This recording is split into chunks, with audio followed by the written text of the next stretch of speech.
seguramente es la declaración sobre la cual descansa el centro de la teología calvinista.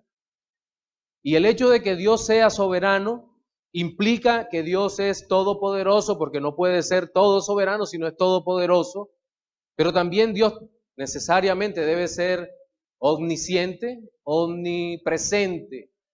Y esa es una realidad que nosotros observamos a lo largo de toda la Escritura. Ahora bien, creo que la Biblia tiene muchos lugares en donde esta realidad es presentada una y otra vez. A mí me encantan los libros proféticos porque, sobre todo en Isaías, se nota que Dios mismo se describe a sí mismo como el que anuncia lo por venir desde el inicio. Nadie en este mundo, si entrara a una guerra, diría: te voy a atacar por el sur, voy a usar primero mi artillería, luego mi aviación y finalmente la infantería va a tomar tus ciudades. Nadie lo haría, pues Dios lo hace. Dios es el único que dice lo que va a hacer desde el principio. Y ya hemos visto algunos ejemplos. También podemos ver en el antiguo pacto, en el Antiguo Testamento, a Ciro. ¿Se acuerdan de Ciro?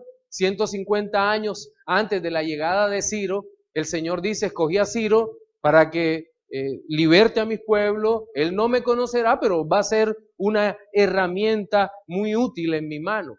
De la misma manera, Dios anunció la venida de Cristo. Y dijo: ciertamente enviaré a mi ungido y él librará a mi pueblo de del pecado. Pero nosotros también encontramos en la Escritura que nuestro Señor Jesucristo repetidamente también hace este tipo de declaraciones. El Señor anuncia desde el principio lo que será. Él anuncia su propósito. Cristo, habiéndose encarnado, anunció el propósito de su vida una y otra vez. Anunció su muerte, anunció su resurrección. Quiero que me acompañe a Mateo capítulo 16 y vamos a leer desde el versículo 21 hasta el 25 y le invito a estar sobre sus pies para hacer esta lectura.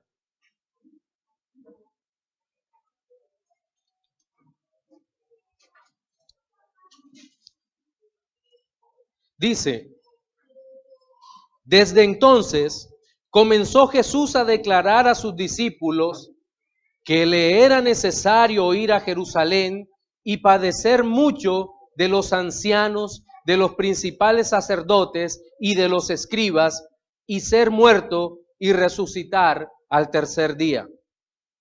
Entonces Pedro, tomándolo aparte, comenzó a reconvenirle diciendo: Señor, ten compasión de ti, en ninguna manera esto te acontezca.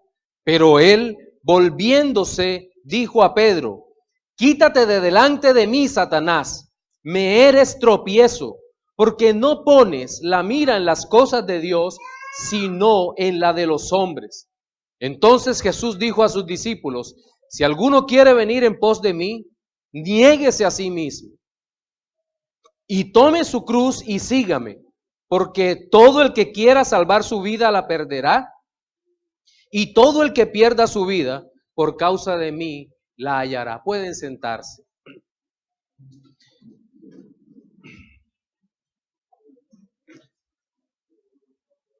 El sermón de hoy lleva por título Los propósitos salvadores de Dios. Y en el texto que acabamos de leer, nosotros observamos en primer lugar que justo después de aquella preciosa declaración hecha por el apóstol Pedro en este mismo capítulo 16, donde le dice: tú eres el Cristo, el Hijo del Dios viviente, de inmediato viene y se presenta esta situación que acabamos de leer ahora. Y lo que notamos en primer lugar es que el Señor hace una declaración de su propósito, de su vida, del Evangelio que es el mismo. Seguidamente, el Señor hace mención a la oposición y al reino del enemigo oponiéndose a los propósitos redentores del Señor para finalmente hacer una exhortación o un llamado a que los discípulos vivan de acuerdo al propósito de Dios. En nuestro sermón dominical de hoy vamos a exponer estos tres aspectos básicos y vamos a iniciar hablando sobre los propósitos de Dios revelados en Cristo. Los propósitos de Dios revelados en Cristo. El versículo 21 que acabamos de leer dice: desde entonces comenzó Jesús a declarar a sus discípulos. ¿Desde entonces qué? Aquí hay una partícula de enlace, aunque reconozco alguna dificultad, porque algunos comentaristas dicen que el Señor empieza a tocar otro tema. Yo en lo particular creo que está totalmente conectado. Que con base en la declaración que hace Pedro, ¿se acuerdan? Tú eres el Cristo, el Hijo del Dios viviente. A partir de ese momento, el Señor empieza a mostrarle a sus discípulos de manera progresiva lo que será su obra. Si ustedes recuerdan, por allá en el libro de Juan, en el capítulo 15, 16, el Señor le dice a sus discípulos, todavía tengo algunas cosas que decirles, pero ahora no las podéis sobrellevar. Y es evidente, los discípulos no iban a poder sobrellevar todas las cosas que el Señor les estaba diciendo. Y el Señor les estaba hablando en este momento acerca de su ministerio.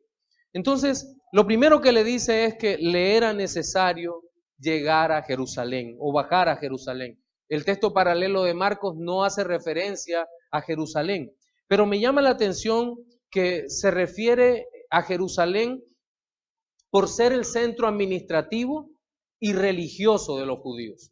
Y eso es bien importante. Desde Jerusalén o en Jerusalén estaban los principales enemigos de Cristo según la carne y el mundo, que eran ¿quiénes? Los escribas, los fariseos y todo este tipo de religiosos que tenían una religiosidad muy agresiva en contra de todo lo que no se pareciera a su manera de pensar. Entonces, el Señor dice, es necesario ir a Jerusalén. Si usted recuerda, los discípulos tenían muy claro que en Jerusalén las cosas no iban bien. A.T. Robertson fija esta conversación más o menos 6 o 7 meses antes de la cruz. Por lo tanto, ya tenían totalmente claro los discípulos de Jesús que en Jerusalén había sufrimiento, habría padecimiento. Y a pesar de eso, nuestro Señor les dice que le era necesario ir a Jerusalén. Pero no solamente era necesario ir a Jerusalén, sino que empieza a mostrarse el propósito del Señor al ir a Jerusalén. No era un paseo, ¿verdad? Él dice, le era necesario ir a Jerusalén y padecer mucho de los ancianos y de los principales sacerdotes y de los escribas y ser muerto y resucitar al tercer día.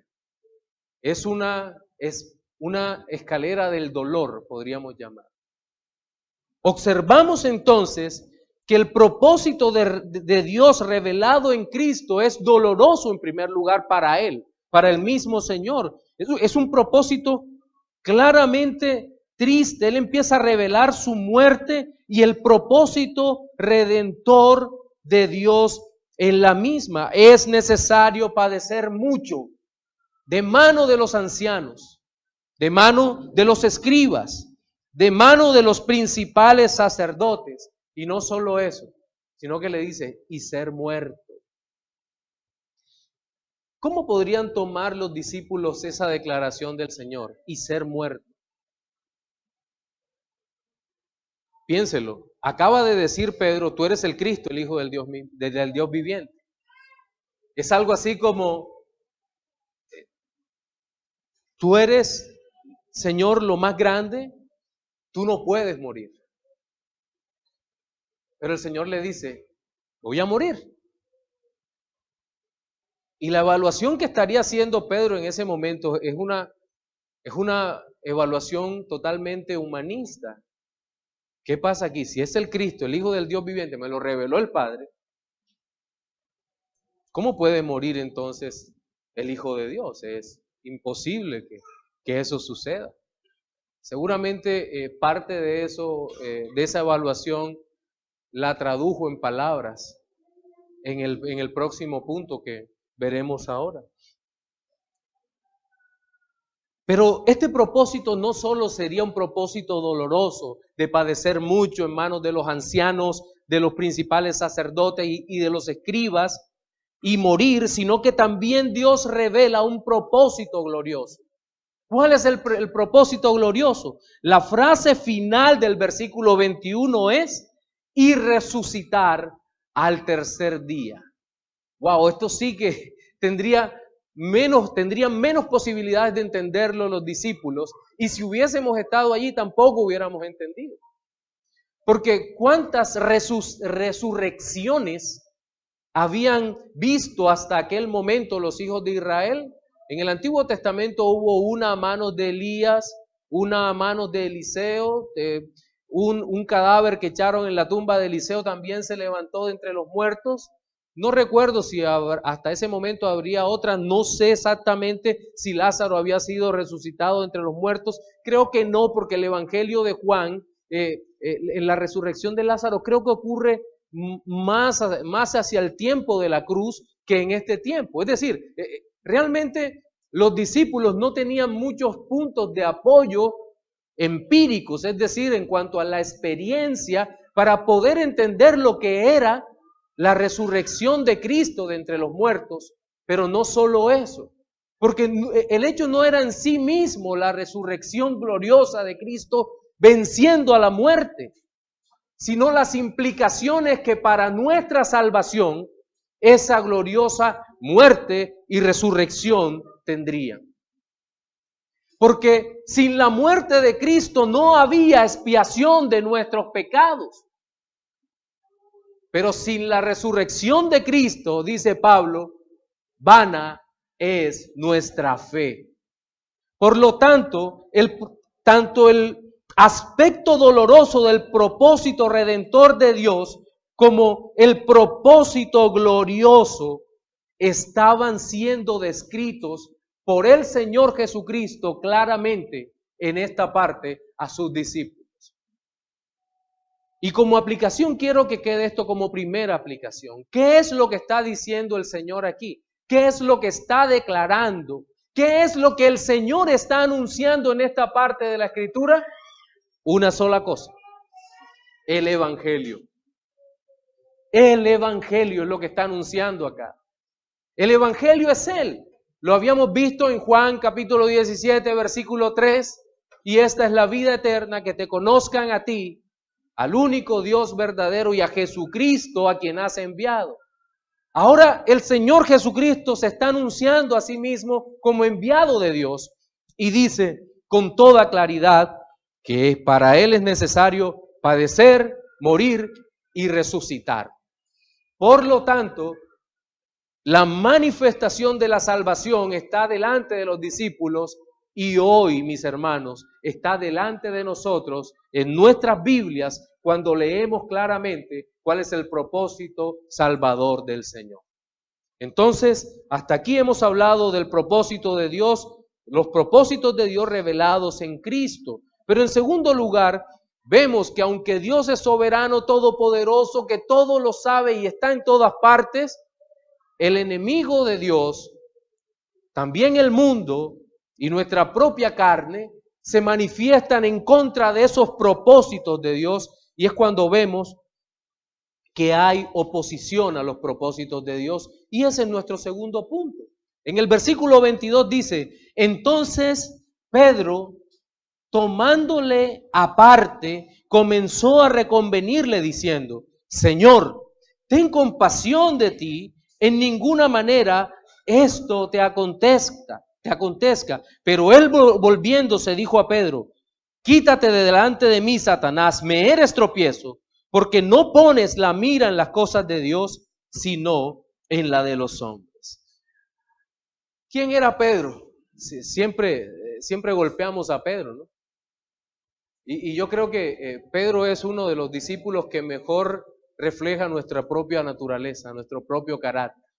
Y seguramente por eso es que más los criticamos, porque lo que más detestamos ver es nuestros propios errores en otros. Sí.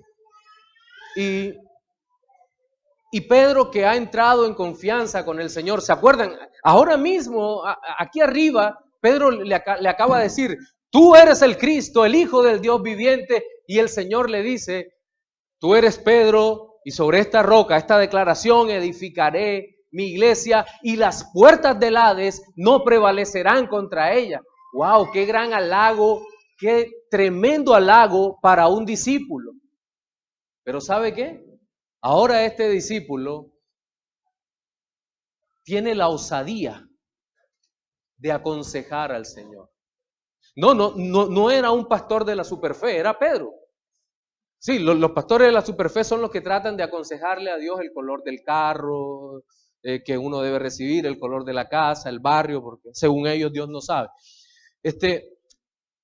Pero Pedro, un discípulo, un hombre piadoso, tomado por Dios, lo llama aparte y le dice, mire la maldad de este consejo. Ten compasión de ti. Ninguna cosa de esas te acontece. ¿Por qué era necesaria la muerte de Cristo? Porque era necesaria su resurrección. Era necesaria para nuestra propia salvación. El Señor no necesitaba morir. Él había decidido morir para su gloria, por amor a su nombre y por amor a nosotros también, obviamente. Pero Pedro le está diciendo, no mueras en la cruz. Eso es demasiado fuerte, demasiado grave para ti. Mira, no debes hacer eso. Como dice un autor, se nota que, creo que es F.F. Bruce, citado por Robertson, dice, no hay instrumento más formidable de tentación que amigos bien intencionados que se cuidan más de nuestra comodidad que de nuestro carácter. Eso es totalmente cierto. Una persona que cuide más de que estemos cómodos, de que seamos formados por Dios, no es amigo nuestro. No es amigo nuestro. Muchas veces si estamos sufriendo por un pecado, el consuelo que necesitamos es que alguien nos diga arrepiéntete de tu pecado y de tu maldad. Eso es mucho más amoroso que poner paños de agua tibia. No, vendrán cosas mejores, no te preocupes, tranquilízate, aquí tienes un hombro donde llorar. Qué maldad tan grande. Aquí Pedro, el gran amigo, estaba tratando de torcer los propósitos eternos de salvación. ¿Por qué motivación? Ahorita habíamos hablado un poco de eso. ¿No perder a quien más amaba? No lo sé. No lo sé si ese sería el motivo realmente, como algunos dicen. Pero seguramente los motivos no eran nada buenos por la forma como el Señor le llama, por la forma como el Señor se dirige a él. El Señor le dice, obviamente aquí hay una falsa compasión y hay un sufrimiento evadido, que esto es muy común hoy en día. ¿Se acuerdan? Si estás enfermo, declárate sano, en fin, cosas como esa. Evadir el sufrimiento. No. ¿Y qué hacemos cuando el sufrimiento lo manda el Señor? ¿Lo evadimos también? ¿Qué hacemos en ese momento? ¿Qué hacemos cuando la enfermedad viene de parte de Dios con un propósito en nuestra vida? ¿Cuál propósito? Dios lo sabe. Puede ser para formarnos, madurarnos, castigarnos, para que seamos mejores creyentes, para su gloria.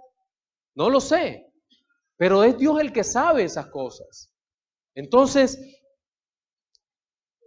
debemos tener muchísimo cuidado con la falsa compasión y el falso y evadir el sufrimiento como tal.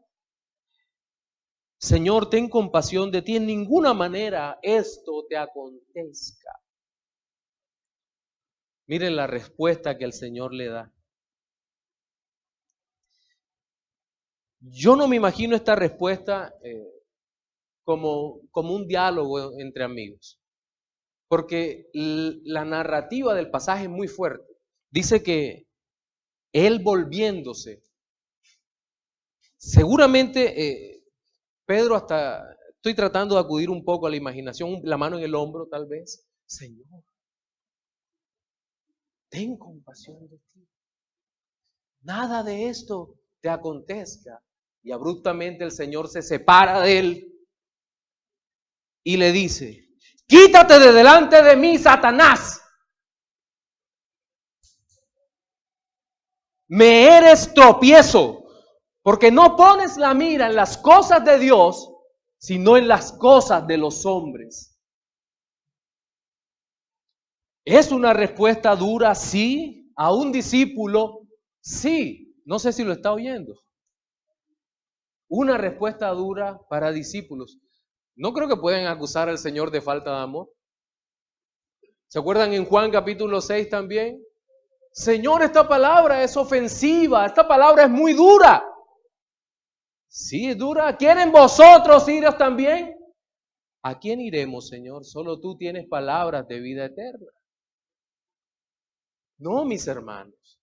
No pensemos en el amor de esa manera tan humanista, tan sentimental, tan lo importante es lo que percibo, lo que siento. No, el amor de Dios tiene muchas matices y algunas de ellas son dolorosas para nuestras almas.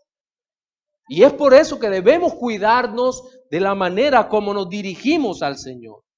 Hay una reprensión necesaria en esta parte para el avance del reino. Aquí hay una palabra, una frase, la frase completa es me eres tropiezo. El griego koiné es escandalon ei emon, que significa algo así como incitar a pecar, incitar a la apostasía o al pecado. Esa frase se refiere a eso. Me eres tropiezo. Es decir, me estás tentando de parte del diablo. En ese momento, Pedro estaba actuando como el brazo derecho de Satanás.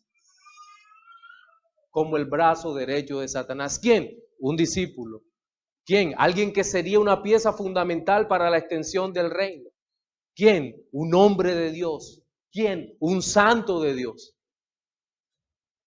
Traigamos eso un poquito al presente.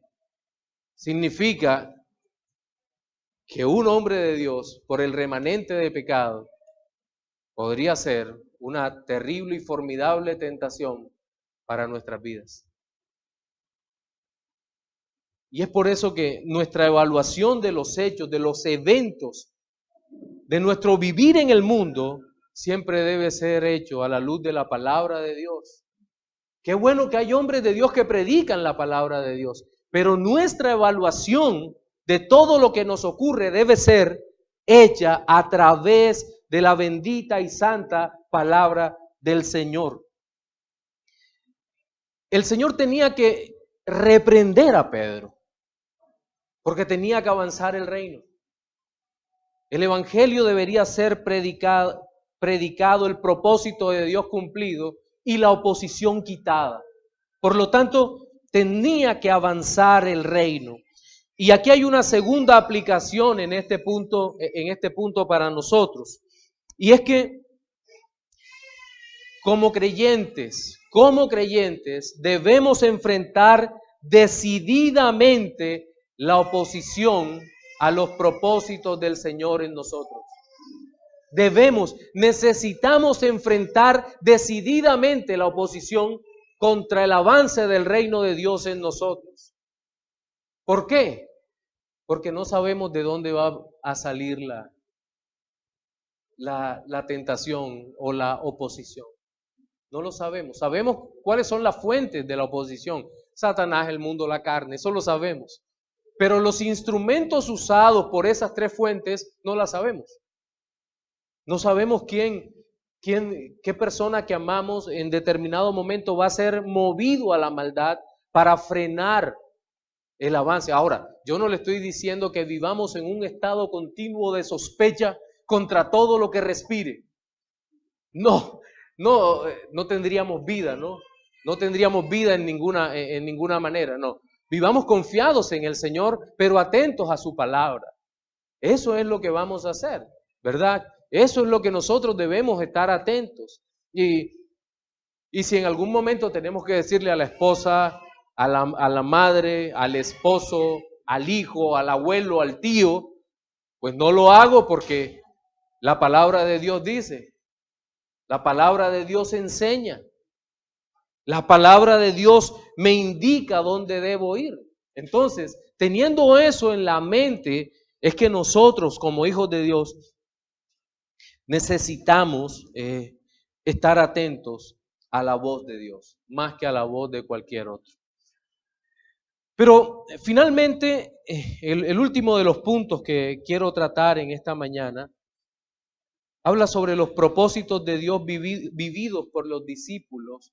Y claro, en primer lugar hablo de los discípulos de Cristo, de los discípulos iniciales, pero por extensión, y es la parte que hoy me interesa, la vivimos todos nosotros. Dios declara sus propósitos y nosotros los vivimos, ¿verdad? Pero ¿quiénes lo viven? Almas que son elegidas por Dios para vivir estos propósitos. Versículos 24 y 25 dice, entonces Jesús dijo a sus discípulos, si alguno quiere venir en pos de mí, niéguese a sí mismo y tome su cruz y sígame, porque todo el que quiera salvar su vida la perderá, y todo el que pierda su vida por causa de mí la hallará. El Señor acaba de reprender duramente a Pedro. Apártate de mí, Satanás, porque me eres tropiezo. Pones tu vista en las cosas de los hombres, no en las cosas de Dios. De inmediato se da vuelta hacia sus discípulos. Ese es el contexto armado. Y les empieza a decir cómo deben vivir de acuerdo a la voluntad y propósitos del Señor. A Pedro le ha dicho, me eres tropiezo, quítate. Y viene la frase, si alguno quiere venir en pos de mí. Es decir, si alguno cree esto que él está diciendo ahora, no puede venir en pos de mí. Pero si alguno quiere venir en pos de mí, hacia mí, conmigo, caminar, dice el Señor, primero debe tomar su cruz. Y creo que aquí es la segunda o tercera vez que aparece la idea de la cruz en Mateo, de tomar la cruz como una alegoría muy fuerte sobre el dolor, el sufrimiento, la vergüenza, el castigo del crimen y del pecado. En Mateo 10:38, permítanme lo leo para ustedes, dice, y el que no toma su cruz y sigue en pos de mí, no es digno de mí. Claramente el Señor lo que está haciendo es una alegoría sobre el camino por el que debe andar el discípulo. Y no solo la clase de camino, sino lo que acompaña el camino. ¿Y qué es lo que acompaña el camino? La imagen para ellos tenía que ser muy gráfica. Era el tipo de muerte con que el Señor glorificaría al Padre. Pero, ¿qué tenían en mente los discípulos? Lo que acabo de decir. ¿Quiénes morían en la cruz? Los criminales más perversos. Ellos eran los que morían en la cruz. No morían romanos por su nacionalidad. Morían criminales, delincuentes, homicidas. Cualquier tipo de estos hombres morían en la cruz. Por lo tanto, la cruz tenía una relación con la vergüenza. Era la forma más dolorosa de morir. Por lo tanto, la cruz tenía una relación directa con el dolor. Y esto es bien significativo porque también tenía relación con el castigo del crimen, con el pecado. Entonces, tomar la cruz no era una broma y hablaba de lo serio que era seguir a Cristo. Quien quiera venir en pos de mí, tome su cruz. ¿Recuerdan cómo cargaban la parte de arriba de la cruz los criminales? Lo llevaban en sus hombros y muchas veces caían y toda la cara era desfigurada cuando caían en el piso porque no podían meter sus manos para sostenerse. Era realmente una escena muy triste en aquel momento. Y Y entonces, el único camino era llegar a la cruz y morir crucificado. Eso es lo que está diciendo el Señor. Si realmente eres consciente de lo que es seguirme, toma la cruz, no hay vuelta atrás. Pero también hay algo, y lo hice a propósito así, es el negarse a sí mismo. Quien quiere venir en pos de mí, sí, tome su cruz, pero antes había dicho, niéguese a sí mismo. ¿Y qué significa el negarse a sí mismo? Bien, Hendrickson dice, negarse a sí mismo significa renunciar al viejo yo, al yo como es, sin la gracia regeneradora.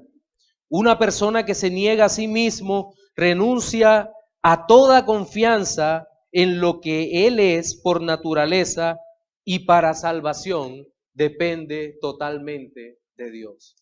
La negación a sí mismo no es como muchas veces hemos pensado, la negación de la personalidad o la anulación de lo que somos. No, Dios nos hizo así. Hay hermanos terriblemente bromistas y uno no les puede decir, oye, mira, llegaste al Señor, no puedes seguir siendo bromista.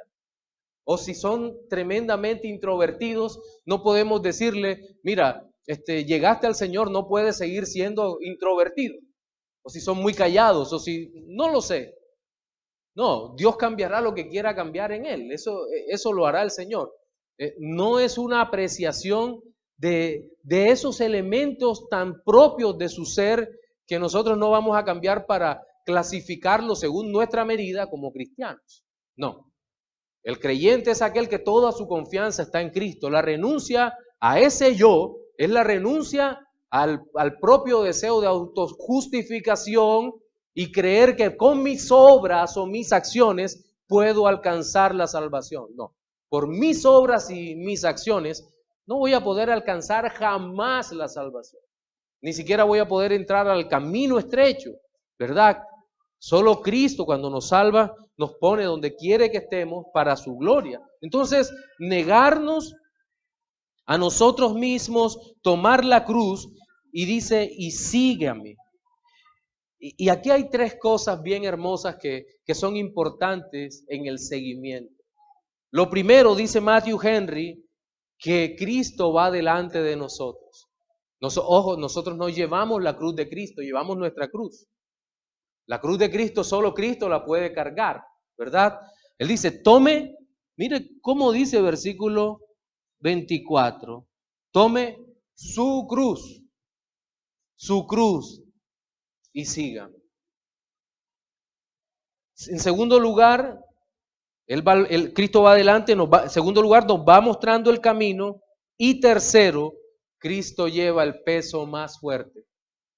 Cristo lleva el peso más fuerte. ¿Qué dijo él sobre su yugo?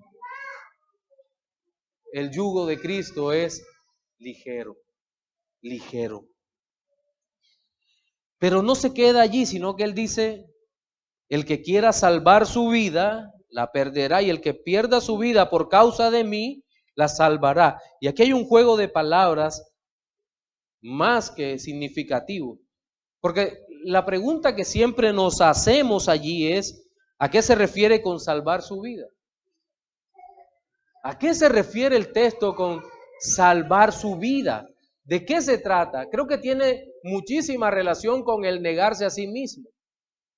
Es salvar el yo, en primer lugar, o salvar todo lo que creemos precioso para nosotros, pero que no tiene relación con el reino de los cielos. ¿Qué es lo más precioso que tenemos en la vida? Piénselo, porque no lo va a poder llevar a los cielos. No lo va a poder llevar a la otra vida. No.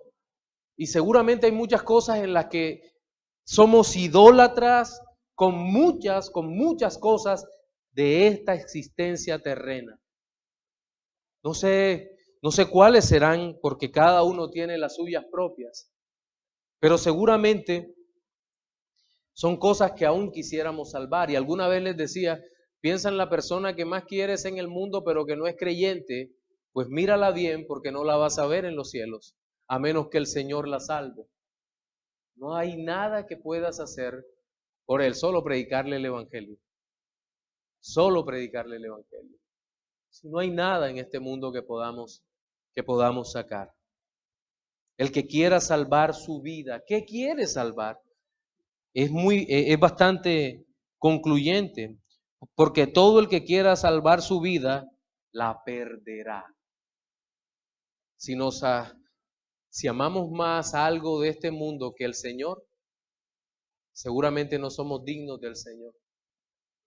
¿Se acuerdan aquella conversación de Cristo llamando a algunos?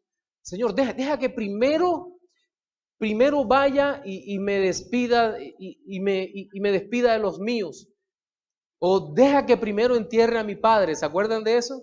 El problema es que el papá todavía no había muerto. Ese era el problema. Todavía el papá no había muerto y no sabía cuándo iba a morir. No, debemos tener claro que esto es un llamado urgente. Es un llamado para allá. El día del Señor es hoy, es hoy. Entonces, ¿qué quieres salvar? Perderás tu vida si no corres a Cristo, pero el que pierda su vida por causa de mí, la hallará. Creo que aquí, y permítanme alegorizar un poco, creo que aquí el llamado es a que entendamos a Cristo como la vida. Y voy a hacer el enlace con el Evangelio de Juan, cuando Cristo hace aquella declaración muy conocida por nosotros, Juan 14:6, yo soy el camino y la verdad y la vida. Ninguno viene al Padre sino por mí. Cristo es la vida. Cuando Cristo es nuestra vida, entonces en ese momento hemos hallado la vida. En ese momento hemos hallado la vida. Pero quiero hacer la última aplicación en este punto, porque creo que en estos dos últimos versículos el Señor nos describe lo difícil del Evangelio. El Evangelio no es un plus que se le añade a nuestra existencia. El Evangelio no es algo más que compramos en una tienda y decimos, qué lindo porque mi agenda los domingos, que no tenía nada que hacer, ahora está llena por 3 horas en el servicio donde hermosamente cantamos, compartimos, disfrutamos, tomamos café. Se paran unos hombres que hablan bien, mal, regular, que no importa, no les entiendo. Y en últimas, es muy chévere eso. No, eso no es el Evangelio. Eso no es el Evangelio. El llamado del Evangelio es una entrega total a Cristo. El llamado a vivir el Evangelio, a creer en los propósitos de Dios, es una entrega de todo corazón a la forma de vida que el Señor Jesucristo nos llama a que vivamos. El llamado al Evangelio tiene estos 3 aspectos gloriosos que no podemos dejar pasar por alto. Negarnos a nosotros mismos, tomar nuestra cruz y seguirle. Y es por eso que el Evangelio es contrario al mundo en el que vivimos. Es contrario incluso a muchos de nuestros deseos. Es contrario a tantas cosas que muchos quisieran conservar. Y es por eso que el llamado de Cristo a vivir el Evangelio es lo más difícil, pero al tiempo lo más hermoso que le pasa a un hombre, a un hijo de Dios. En nuestro sermón dominical de hoy hemos hablado sobre los propósitos salvadores de Dios y en primer lugar hablamos sobre los propósitos de Dios revelados en Cristo. Luego hicimos mención de los propósitos de Dios y la oposición velada que sufren o que se opone a la voluntad de Dios muchas veces desde personas conocidas. Y finalmente hablamos sobre los propósitos de Dios vividos por los discípulos. Reflexiones finales para los no creyentes. Amigo, ¿estás buscando salvar tu vida? ¿Estás buscando salvar todo lo que crees valioso en el mundo? ¿Todo lo que crees que es importante de ti? Seguramente ese es el camino más fácil y rápido hacia el infierno. Vuélvete a Cristo en esta misma hora. Ven a los pies del Señor en arrepentimiento y cree en Él mediante la fe. Abrázale y suplícale que te conceda la vida eterna. Para los creyentes, hermanos, muchas veces creo que abusamos, al igual que lo hizo Pedro, de nuestra comunión con Dios. No solo en el mal consejo que podemos dar, sino que muchas veces somos tropiezos para los demás. Debemos cuidar de que nuestro consejo y nuestra palabra no sea de acuerdo a lo que sentimos o a lo que percibimos, sino que sea conforme a la palabra de Dios. Y que esa palabra de Dios realmente sea de beneficio para aquellos que están atribulados, hermanos en la fe, y en búsqueda realmente de seguir el camino glorioso de Cristo. Que el Señor nos ayude en esto. Amén.